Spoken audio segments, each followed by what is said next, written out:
मैं अहमदास पलांगे सीजी शिक्षा में आपका स्वागत करता हूं। हम देख रहे हैं कक्षा 12वीं रसायन विज्ञान का 5वां इकाई जिसका नाम है सतह रसायन। और इस क्लास में हम जो है कुछ टॉपिक देखने वाले हैं। और इससे पहले वाला जो क्लास है उसमें हम लोग बहुत सारा टॉपिक क्लियर कर चुके हैं। लगभग ये देखा जाए तो ये आपका जो चैप्टर है वो अंतिम की ओर है। आज हम जो है कोलाइडी विलयन का जो गुण था उसमें से लगभग हम 7-8 गुण पढ़ चुके हैं। आगे आज जो है 10वां नंबर का गुण हमको देखना है। और ये 10वां नंबर का आपका जो गुण है वो है आपका रक्षी कोलाइड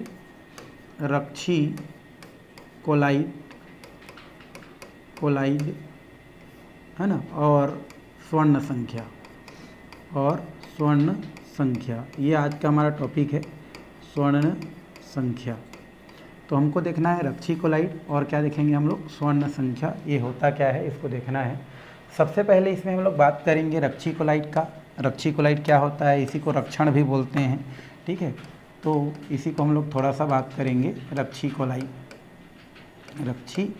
कोलाइड होता क्या है, यह रक्षी कोलाइड विलयन होता क्या है इसको देखेंगे, ठीक है। रक्षी कोलाइड विलयन तो इसका ये है कि यदि हम क्या करते हैं, कोई द्रव विरोधी क्या लेते हैं हम लोग, द्रव विरोधी आप पढ़ चुके हो। द्रव विरोधी कोलाइड क्या है ये पढ़ चुके हैं। तो द्रव विरोधी जो क्या होता है, जो कोलाइड होता है, इस द्रव विरोधी कोलाइड में अगर क्या कर दिया जाता है, कोई विद्युत अपघट्य मिला दिया जाता है। विद्युत अपघट्य क्या कर दिया जाता है, मिला दिया जाता है।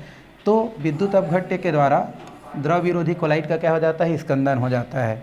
लेकिन यदि हम विद्युत अपघट्य मिलाने से पहले अगर इसमें हम क्या मिला दें, द्रव स्नेही मिला दें। क्या मिला दें इसमें, द्रव स्नेही कोलाइड मिला दें। द्रव स्नेही मतलब हम जानते हैं कि भी द्रव विरोधी कोलाइड विलयन में अगर विद्युत अपघट्य क्या कर देते हैं, मिला देते हैं, तो उस स्थिति में द्रव विरोधी कोलाइड विलयन का क्या हो जाता है, स्कंदन हो जाता है, अवक्षेपण हो जाता है, ठीक है।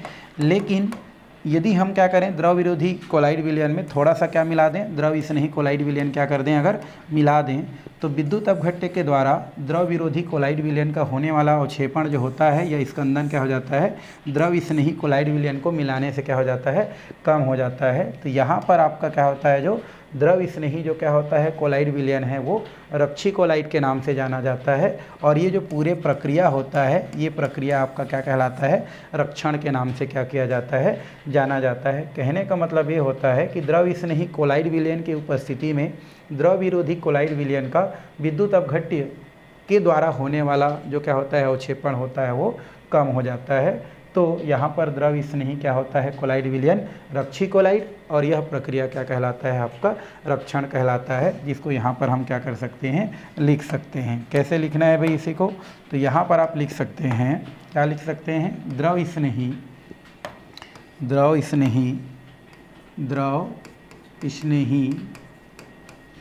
कोलाइड विलयन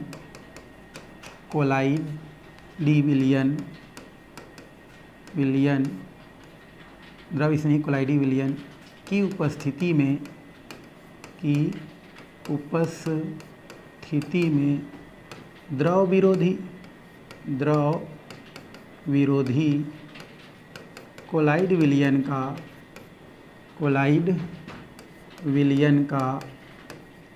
विलयन का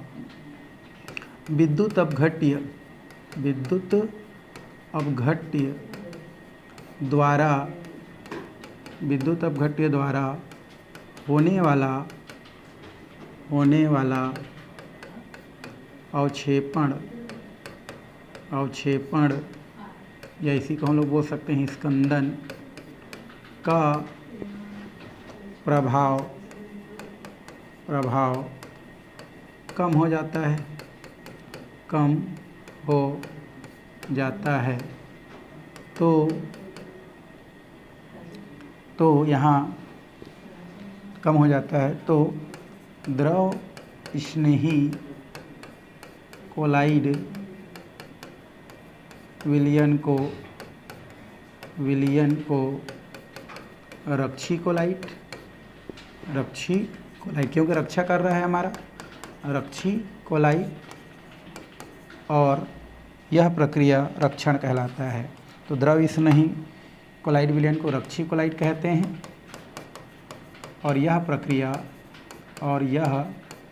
प्रक्रिया रक्षण कहलाता है, रक्षण कहलाता है। तो इस तरीक़ा से हम रक्षण और रक्षी कोलाइड को हम क्या कर सकते हैं, बता सकते हैं, लिख सकते हैं, लिखा जा सकता है। तो ये दोनों क्वेश्चन आपको क्या करता है, क्वेश्चन करता है। रक्षी कोलाइड क्या होता है तो आप बता सकते हैं, रक्षण क्या होता है वो भी आप क्या कर सकते हैं, बता सकते हैं। हम जानते हैं कि कोई द्रव विरोधी क्या होता है, जो कोलाइड विलयन होता है, यदि उसमें विद्युत अपघट्य क्या कर दिया जाता है, मिला दिया जाता है, तो उसका अवक्षेपण तुरंत हो जाता है। ठीक है, ये हम पहले पढ़ चुके हैं भाई, है ना। ये हमारा क्या है, द्रव विरोधी क्या है हमारा, ये कोलाइड विलयन है। ठीक है, तो द्रव विरोधी क्या है हमारा, कोलाइड विलयन है। तो इस कोलाइड विलयन में अगर हम क्या मिलाते हैं, विद्युत अपघट्य मिला देते हैं, विद्युत क्या मिला देते हैं, अपघट्य मिला देते हैं, तो ये तुरंत इसका क्या हो जाता है, अवक्षेपण हो जाता है। बट अगर इसमें हम क्या मिला दें, थोड़ी सी मात्रा में द्रव विरोधी में द्रव स्नेही कोलाइड विलयन क्या कर दें, मिला दें, द्रव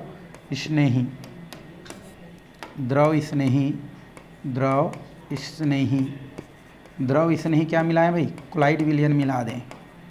तो द्रव स्नेही कोलाइड विलयन मिलाएंगे ना किसमें, द्रव विरोधी में, तो विद्युत अपघट्य के द्वारा होने वाला जो क्या होता है, अवक्षेपण होता है, वो क्या हो जाता है, कम हो जाता है। किनके वजह से, द्रव स्नेही कोलाइड वजह से। तो ये क्या कहलाता है हमारा, रक्षी कोलाइड कहलाता है। इसे हम क्या बोलते हैं, रक्षी कोलाइड कहते हैं, रक्षी कोलाइड कहते हैं, क्योंकि ये रक्षा कर रहा है हमारा, इसलिए इसको रक्षी कोलाइड कहा जाता है। और इस तरीक़ा से रक्षी कोलाइड को क्या किया जा सकता है, समझाया जा सकता है। जैसे लिखा है कि द्रव स्नेही कोलाइड विलयन की उपस्थिति में द्रव विरोधी कोलाइड विलयन का विद्युत अपघट्य द्वारा होने वाला जो क्या होता है, अवक्षेपण हो जाता है। द्रव विरोधी कोलाइड विलयन का विद्युत अपघट्य द्वारा होने वाला अवक्षेपण क्या हो जाता है, का प्रभाव कम हो जाता है। तो यहाँ पर द्रव स्नेही कोलाइड विलयन को हम रक्षी कोलाइड, और यह प्रक्रिया क्या कहलाता है, रक्षण कहलाता है। अगर हम उदाहरण की बात करें, किसकी बात करें हम लोग, उदाहरण की बात करें, तो गोल्ड का जो कोलाइडी विलयन होता है, यदि गोल्ड के कोलाइडी विलयन में अगर हम जिलेटिन की थोड़ी मात्रा मिला दें, तो जो नमक होता है, अर्थात जो विद्युत अपघट्य होता है, उसके द्वारा होने वाला स्कंदन का जो प्रभाव है वो कम हो जाता है। तो उदाहरण में क्या लिख सकते हैं, गोल्ड कोलाइडी विलयन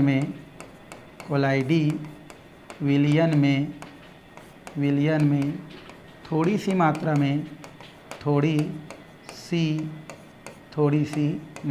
में जिलेटिन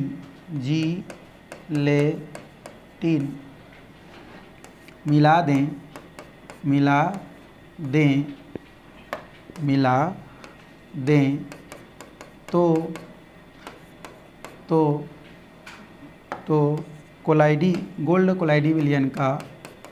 गोल्ड कोलाइडी विलयन का विद्युत अपघट्य, मान लो ये विद्युत अपघट्य Na क्या है, Cl है, Na क्या है भाई हमारा, Cl है, विद्युत अपघट्य NaCl द्वारा होने वाला अवक्षेपण का प्रभाव कम हो जाता है,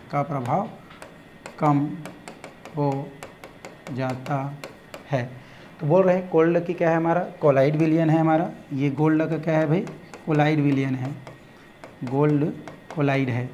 ठीक है, अगर इस गोल्ड कोलाइड विलयन में हम थोड़ा सा क्या मिला दें, जिलेटिन मिला दें, तो इस गोल्ड कोलाइड विलयन का जो नमक होता है, उस नमक का जो अवक्षेपण करने की शक्ति होता है, वो जिलेटिन के वजह से क्या हो जाता है, आपका कम हो जाता है। मतलब गोल्ड में अगर डायरेक्ट हम नमक मिलाते हैं तो गोल्ड कोलाइड विलयन क्या हो जाता है, तुरंत अवक्षेपी हो जाता। लेकिन अगर हम गोल्ड में क्या मिला देते हैं, जिलेटिन मिला देते हैं, तो नमक का जो प्रभाव गोल्ड कोलाइडी पर जो पड़ना चाहिए वो क्या हो जाता है, आपका कम हो जाता है। तो यहाँ पर जिलेटिन क्या कर रहा है, रक्षा कर रहा है किसका, कोलाइडी का, इसलिए जिलेटिन यहाँ पर क्या कहलाता है, आपका रक्षी कोलाइड कहलाता है, रक्षी कोलाइड कहलाता है और ये प्रक्रिया क्या कहलाता है आपका रक्षण कहलाता है। तो इस तरीक़ा से आप रक्षण या रक्षी कोलाइड को क्या कर सकते हैं, समझा सकते हैं, बता सकते हैं। और ये महत्वपूर्ण है ना, ये पेपर में आपसे क्वेश्चन के तौर पर पूछा जाता है, टिप्पणी लिखिए ऐसा बोल के। तो आप इतना क्या कर सकते हैं, लिख करके अच्छा से नंबर क्या कर सकते हैं, प्राप्त कर सकते हैं। तो ये हो गया आपका रक्षी कोलाइड या रक्षण। आगे हम किसके पास चलते हैं भाई, स्वर्ण संख्या। स्वर्ण संख्या भी इसी चीज़ को बताता है भाई, ये जो हम लोग अभी देखे हैं ना, इसी चीज़ को स्वर्ण संख्या में ही प्रदर्शित किया जाता है। जैसे गोल्ड का क्या है, हमारा कोलाइडी विलयन है, और गोल्ड का कोलाइडी विलयन कितना ले लेते हैं हम लोग, 10 ml ले लेते हैं। तो इस 10 ml कोलाइडी विलयन होता है, अगर उसमें हम 1 ml, कितना 1 ml अगर हम क्या मिला देते हैं, जिलेटिन मिला देते हैं, तो जो विद्युत अपघट्य जो होता है 10% जो क्या होता है हमारा जो परसेंट जो भी क्या होता है अवक्षेपण होता है, किसके द्वारा, नमक के द्वारा, वो क्या हो जाता है आपका रुक जाता है। मतलब हम ये बोल सकते हैं कि 10 ml कोलाइडी विलयन में अगर 1 ml क्या कर देते हैं, जिलेटिन मिला देते हैं, तो सोडियम क्लोराइड के द्वारा गोल्ड क्लोराइड का जो अवक्षेपण है वो क्या हो जाता है आपका कम हो जाता है। तो वही संख्या या जिलेटिन की जो मात्रा होता है वो आपका क्या कहलाता है, स्वर्ण संख्या कहलाता है। मतलब कुल मिला के गोल्ड के कोलाइडी विलयन को अवक्षेपण से बचाने के लिए या नमक के द्वारा अवक्षेपण से बचाने के लिए जिलेटिन की जितना मात्रा हम मिला देते हैं, ये जिलेटिन की जो मात्रा होता है वही आपका क्या कहलाता है, स्वर्ण संख्या कहलाता है। जिसको इस प्रकार से हम क्या कर सकते हैं, देख सकते हैं। वही लिखा है देखो कि किसी रक्षी कोलाइड की मिलीग्राम में वह मात्रा जो दिए हुए गोल्ड कोलाइडी विलयन के कितना ml, 10 ml आयतन में, है ना। अगर हम क्या कर देते हैं, 1 ml क्या मिला देते हैं, जिलेटिन मिला देते हैं, तो 10% विलयन किसका, सोडियम क्लोराइड का। तो 10% सोडियम क्लोराइड विलयन द्वारा होने वाला स्कंदन या वो क्षेपण क्या हो जाता है आपका, रुक जाता है। तो मिलाए गए जो भी जिलेटिन की जो क्या होता है मात्रा होता है वही आपका क्या कहलाता है, स्वर्ण संख्या कहलाता है। तो आप ऐसे भी लिख सकते हैं कि गोल्ड कोलाइडी विलयन जिसका मात्रा 10 ml है, यदि उसमें हम लोग 1 ml क्या मिला देते हैं, जिलेटिन मिला देते हैं, तो सोडियम क्लोराइड द्वारा गोल्ड क्लोराइड का होने वाला अवक्षेपण क्या हो जाता है आपका, रुक जाता है।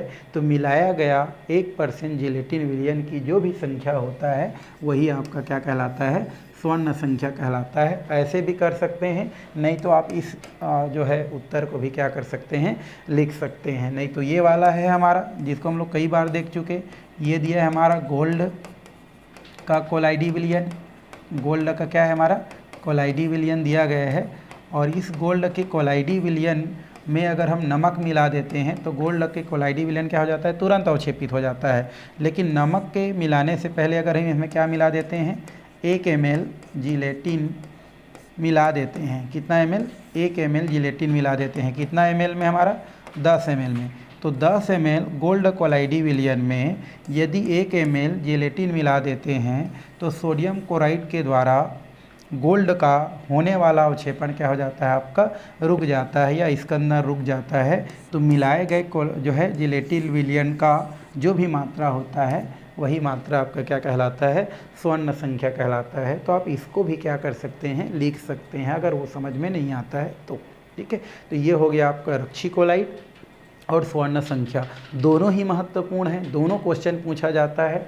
तो ये भी हमारा इम्पोर्टेंट है, और इससे पहले वाला भी क्या है, बहुत ही ज़्यादा इम्पोर्टेंट है भाई। तो ये इतना में आपका क्या होता है, आपका जितना भी आपका जो गुण है कोलाइडी विलयन का, वो सारे के सारे क्या होता है, समाप्त हो जाता है। आगे हम थोड़ा सा और भी कुछ कोलाइडी यहाँ पर विलयन के बारे में बताया गया है, उसके पास हम क्या करते हैं, चलते हैं। और आगे है पायस, क्या दिया है हमारा, पायस। ये बहुत ही क्या है, महत्वपूर्ण है, IMP है हमारा। पायस क्या होता है इसको हमको देखना है। अंग्रेजी में इसको क्या बोलते हैं, इमल्सन बोलते हैं। ठीक है, तो पायस क्या होता है, हम पहले भी स्टार्टिंग में चर्चा किए थी कि पायस क्या होता है बोल के। तो पायस का मतलब क्या होता है, क्योंकि आपको पता है कि कोलाइडी विलयन जो होता है उसके 2 माध्यम होते हैं, एक होता है परिक्षिप्त माध्यम और एक क्या होता है हमारा, परिक्षेपण माध्यम। तो 2 माध्यम होता है, आपको पता है। परिक्षेपण माध्यम विलायक की अवस्था को शो करता है और परिक्षिप्त माध्यम विलेय की अवस्था को शो करता है। यदि दोनों माध्यम क्या होता है, द्रव होता है, परिक्षिप्त माध्यम और परिक्षेपण माध्यम दोनों अगर क्या होता है, द्रव होता है, तो बना हुआ कोलाइडी जो क्या होता है हमारा विलयन होता है, वो क्या कहलाता है आपका पायस के नाम से जाना जाता है, पायस कहते हैं। तो ये हम पहले भी क्या कर चुके हैं, पढ़ चुके हैं भाई। तो पायस किसे कहते हैं, तो पायस क्या होता है, जब परिक्षिप्त और परिक्षेपण माध्यम दोनों क्या होता है आपका द्रव होता है, वो आपका क्या कहलाता है, आपका पायस कहलाता है ना। तो इस प्रकार से आप लिख सकते हैं कि वह कोलाइडी विलयन जिसमें परिक्षिप्त माध्यम और परिक्षेपण माध्यम दोनों क्या होता है, द्रव होता है, वही कोलाइडी विलयन क्या कहलाता है, पायस कहलाता है। तो हम भी तो यही बोल रहे हैं कि वह कोलाइडी विलयन जिसमें परिक्षिप्त प्रवस्था और परिक्षेपण प्रवस्था दोनों क्या होता है आपका द्रव होता है, तो वही क्या कहलाता है आपका पायस कहलाता है। तो ये आप क्या कर सकते हैं, क्वेश्चन को आसानी से क्या कर सकते हैं, सॉल्व कर सकते हैं भाई। अब यहाँ पर क्या होता है कि जब परिक्षिप्त माध्यम और परिक्षेपण माध्यम को जब एक साथ क्या किया जाता है, मिलाया जाता है, तो पूरी तरीक़ा से नहीं मिलता है, मतलब पायस नहीं बनता है। इसलिए एक अन्य कारक जिसे हम पायसी कारक कहते हैं, वो क्या कर दिया जाता है, मिला दिया जाता है, जिससे हमारा ये जो पायस होता है वो स्थायी हो जाता है। मतलब जैसे तेल और पानी को मिलाएंगे तो थोड़ा देर के लिए लगेगा वो मिल गया है, लेकिन क्या हो जाता है बाद में दोनों अलग अलग दिखाई देता है। तो उसको स्थायी बनाए रखने के लिए, है ना, या पायस को स्थायी बनाए रखने के लिए कुछ अन्य पदार्थ क्या कर दिया जाता है, मिला दिया जाता है, जो आपका क्या कहलाता है, पायसी कारक कहलाता है। तो इसको आप क्या कर सकते हैं, यहाँ पर लिख सकते हैं, पायसी कारक क्या होता है, इसको हमको थोड़ा सा क्या करना है, देखना है। तो लिख सकते हैं यहाँ पर पायस को स्थायी रखने के लिए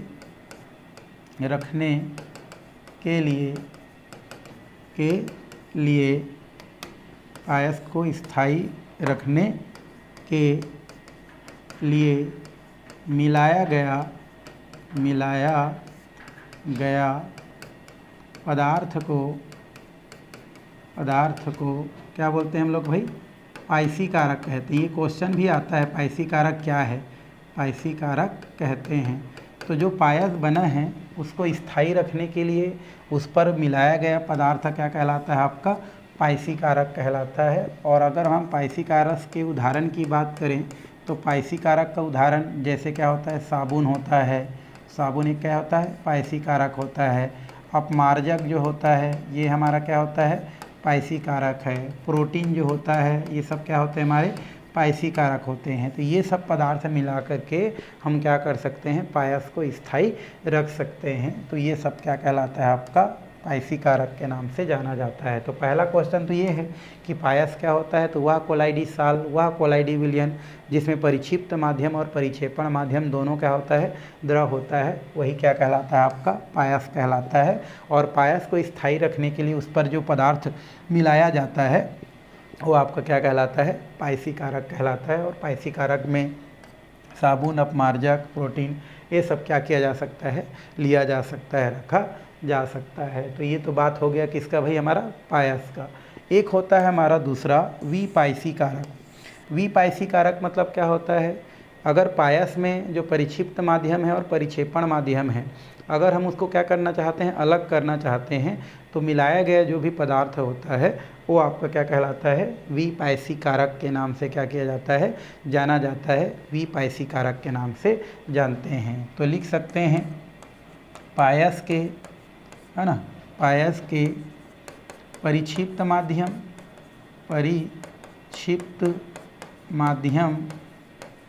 और परिक्षेपण माध्यम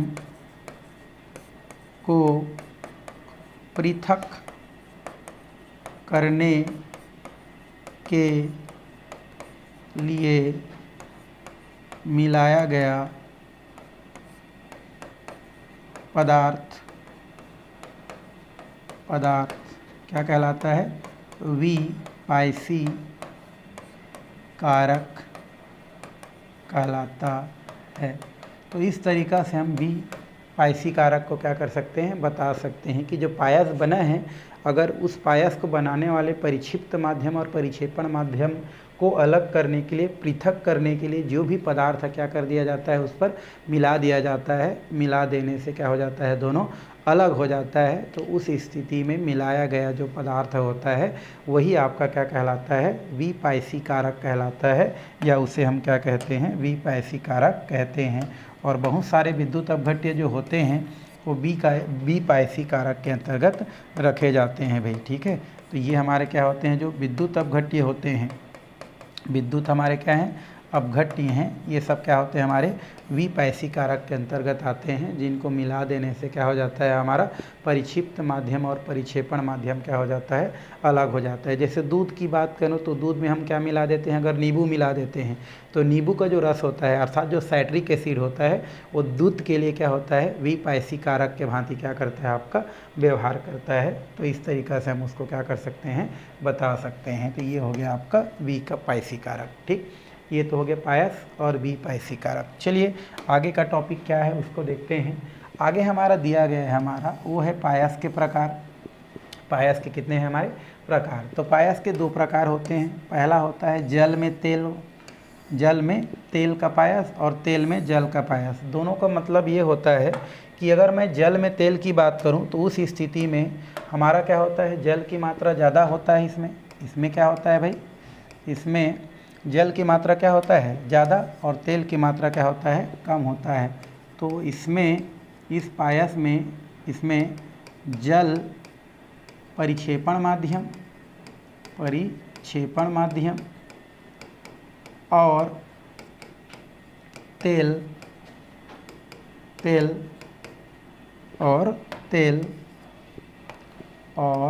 तेल परिक्षिप्त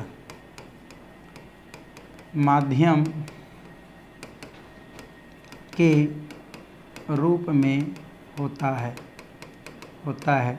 तो इस प्रकार के जो हमारे क्या होते हैं, जो पायस होते हैं उसमें जल क्या होता है, परिक्षेपण माध्यम, और तेल क्या होता है, परिक्षिप्त माध्यम होता है, ठीक है। मतलब जल ज़्यादा होता है और तेल क्या होता है, हमारा कम होता है। और अगर मैं उदाहरण की बात करूं तो बहुत सारा उदाहरण इसमें क्या किया जा सकता है, रखा जा सकता है। सबसे पहले तो हम लोग दूध को रख देते हैं। दूध में पानी क्या होता है, ज़्यादा होता है, और अगर तेल की बात करें तो उसकी अपेक्षा क्या होता है, आपका कम होता है। तो इसको हम क्या कर सकते हैं, रख सकते हैं इसके अंतर्गत। क्रीम जो होता है, क्रीम में भी हम क्या कर सकते हैं, यहाँ पर जो है इसके अंतर्गत रख सकते हैं। तो ये 2-3 उदाहरण हो गए भाई। तो पायस के कितने प्रकार, 2 प्रकार। पहला है जल में तेल का पायस, मतलब इसमें परिक्षेपण माध्यम ज़्यादा होता है, मतलब जल परिक्षेपण माध्यम होता है, और ये क्या होता है, परिक्षिप्त माध्यम होता है। तो ये जल में तेल का पायस होता है, जैसे दूध और क्रीम। इसमें बोलेंगे तो इसमें परिक्षेपण माध्यम तेल, इसमें परिक्षेपण माध्यम क्या होता है, हमारा तेल, और परिक्षिप्त माध्यम क्या होता है, हमारा जल होता है, ठीक है। तो इस प्रकार की स्थिति में हम देखें तो परिक्षेपण माध्यम क्या हो जाता है, इसमें तेल है, और परिक्षिप्त माध्यम क्या है, जल है। तो ये आपका क्या कहलाता है, तेल में जल का पायस कहलाता है। और अगर मैं उदाहरण की बात करूं तो यहाँ पर जो क्या होता है, जो उदाहरण होता है, उदाहरण में हम लोग कॉट लीवर ले सकते हैं। कॉट लीवर जो होता है आपका, कॉट लीवर,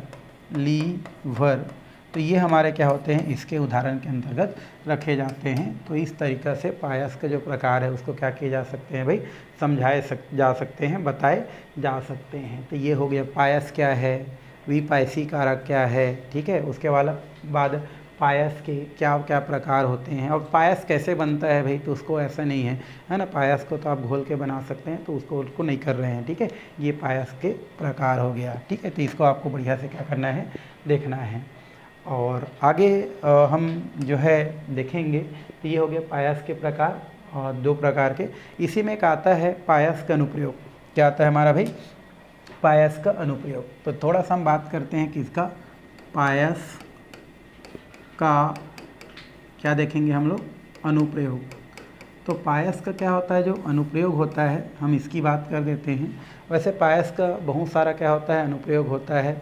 इसमें साबुन हो गया, अपमार्जक हो गया, ये सब क्या होते हैं, हम लोग, हमारा एक प्रकार का पायस होता है, तो इसमें हम लोग उपयोग करते हैं। तो साबुन है ना, अपमार्जक की क्रियाविधि को समझाने में, की क्रियाविधि को समझाने में, है ना, किसका अनुप्रयोग किया जाता है? पायस का उपयोग किया जाता है। पायस का उपयोग किया जाता है। तो ये पहला इसका क्या हो गया हमारा अनुप्रयोग, कि साबुन और जो अपमार्जक है उनकी क्रियाविधि को समझाने में पायस का उपयोग किया जाता है या जा सकता है या उसमें यूज होता है। ठीक है, ये पहला हो गया। दूसरा अगर हम बात करें तो बहुत सारे जो औषधि है वो आपका पायस अवस्था में क्या होता है? पाया जाता है। तो लिख सकते हैं हम लोग विभिन्न प्रकार के औषधि पायस की स्थिति में होता है, पायस की स्थिति में होता है, स्थिति में बनाया जाता है, स्थिति में बनाया जाता है भाई, बनाया जाता है। तो ये भी हम क्या कर सकते हैं, इसके अंतर्गत दूसरा अनुप्रयोग लिख सकते हैं। वैसे अनुप्रयोग बुक से देख करके भी पढ़ा जा सकता है, ठीक है, फिर भी हम 2-3 लिख देते हैं। तो ये हो गया विभिन्न प्रकार के औषधि पायस के फॉर्म में पाए जाते हैं, होते हैं। और अगर हम बात करें दूध देखा जाए तो दूध क्या होता है? स्वयं एक पायस होता है जो कि जल में क्या होता है? तेल का पायस होता है। तो थर्ड नंबर लिख सकते हैं कि दूध है ना, दूध जल में तेल का क्या होता है? पायस है, जिसका उपयोग हम कई चीज़ में कर सकते हैं। तो ये लगभग 2-3 हम क्या कर सकते हैं? पायस के अनुप्रयोग लिख सकते हैं। तो यहाँ से क्वेश्चन बस इतना ही आता है, पायस क्या है, विपायसी कारक क्या है, पायसी कारक क्या है ना, या ज़्यादा क्वेश्चन करेगा तो पायस का अनुप्रयोग क्या होता है, इतना ही क्वेश्चन ज़्यादातर पूछा जाता है। तो 2-3 आप क्या कर सकते हैं? अनुप्रयोग लिख सकते हैं। और भी अनुप्रयोग आपके बुक में दिया है, उसको आप चाहेंगे तो क्या कर सकते हैं? देख सकते हैं भाई। तो ये तो हो गया पायस से रिलेटेड बातें। अब इसके बाद जो हमारा दिया गया है वो है आपका कोलाइडी रसायन के अनुप्रयोग। कोलाइडी रसायन के क्या दिया है? हमारा अनुप्रयोग दिया गया है। इससे पहले देखिए वो पायस के अनुप्रयोग था। आगे आपका जो दिया गया है वो है कोलाइडी रसायन के अनुप्रयोग। हम थोड़ा सा एक आध पॉइंट का बात करते हैं, फिर आने वाला जो क्लास है उसमें हम लोग देखेंगे फिलहाल, ठीक है। तो कोलाइडी रसायन का जो अनुप्रयोग है लगभग यहाँ पर 10, 12, 13 जो भी यहाँ पर क्या दिया गया है आपका कोलाइडी विलयन का अनुप्रयोग दिया गया है, जिनमें से कुछ अनुप्रयोग बहुत ही क्या होता है? महत्वपूर्ण होता है। तो वो हम क्या करने वाले हैं, आने वाला क्लास में क्या करने वाले हैं? पढ़ने वाले हैं। फिलहाल ये क्लास यहीं पर क्या करते हैं हम लोग? स्टॉप करते हैं।